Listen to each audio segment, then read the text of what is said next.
Buenas, mi nombre es José Raúl Flores de Ingeniería Agrónoma y hoy le voy a exponer sobre crisis ambientales en Venezuela.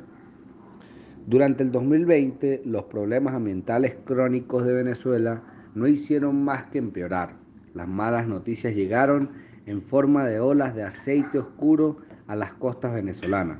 producto de los derrames petroleros registrados, sobre todo en el segundo semestre del año, cuando arribaron tanto el Parque Nacional Morrocoy como al refugio de fauna silvestre de Cuare,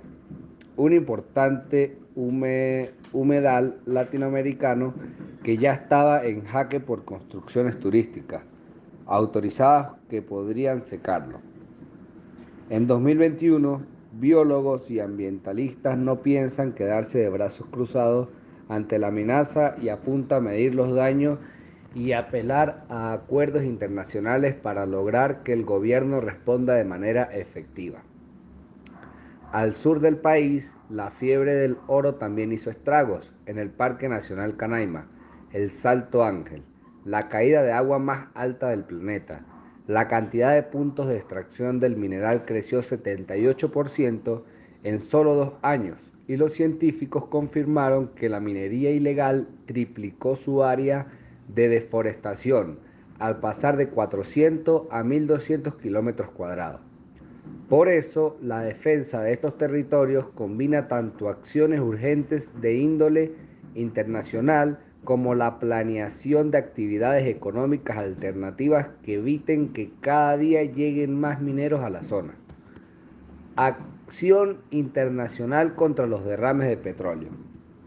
Aunque el nombre del Parque Nacional Morrocoy fue el que más se difundió en los medios de comunicación cuando ocurrieron los derrames petroleros de julio y agosto del 2020, hubo otro sitio protegido que resultó gravemente afectado, el refugio de fauna silvestre de Cuare, clasificado en Venezuela como un área bajo régimen de administración especial y hogar de cerca de 300 especies de aves que comparten su hábitat con reptiles y mamíferos en peligro de extinción. Cuare, en el estado Falcón y vecino de Morrocoy, fue el primer lugar del país en entrar en la lista de espacios protegidos por la Convención sobre las Humedales de Importancia Internacionales, conocida también como la Convención de Ramsar, por la ciudad iraní en donde se firmó en 1971. Entró a la clasificación el 23 de noviembre de 1982 y desde entonces solo han hecho 4 lugares más en Venezuela. Es precisamente a esta convención a la que apelarán en 2021 los científicos, activistas y ciudadanos que desean exigir una acción por las fugas de petróleo de la empresa estatal venezolana PDVSA. Proteger el Parque Canaima. Desde hace más de 5 años, organizaciones, turistas, ambientalistas, periodistas y activistas han denunciado la presencia de minería dentro del Parque Nacional Canaima, en el sureño estado Bolívar. En 1994, esta área natural protegida fue declarada Patrimonio Natural de la Humanidad por el UNESCO y con el tiempo el problema de la minería ilegal se ha agravado tanto que a los 33 sectores mineros que habían sido identificados por la organización no gubernamental Orinoco en 2018, en paso a 59 en 2020. En solo un par de años, la cantidad de puntos de extracción de oro dentro del parque creció un 78%. Esta fiebre del oro ha empeorado por la crisis humanitaria compleja en la que está sumida Venezuela. Los escenarios futuros para Canaima son poco alentadores, pues no existe el terreno, una autoridad ambiental capaz o interesada en responder efectivamente a esta problemática.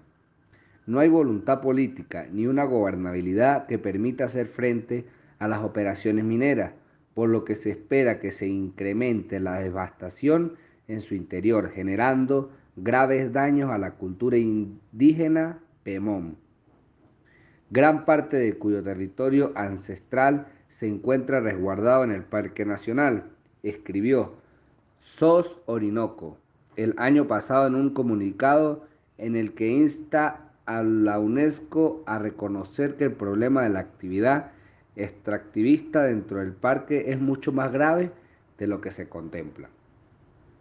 Alternativas para la minería. En 2020 la minería continuó ganando espacio en Venezuela, no solo en el Parque Canaima, se multiplicaron los puntos de extracción, sino que de acuerdo al estudio Minando Derecho, Tierras Indígenas y Minera en la Amazonas,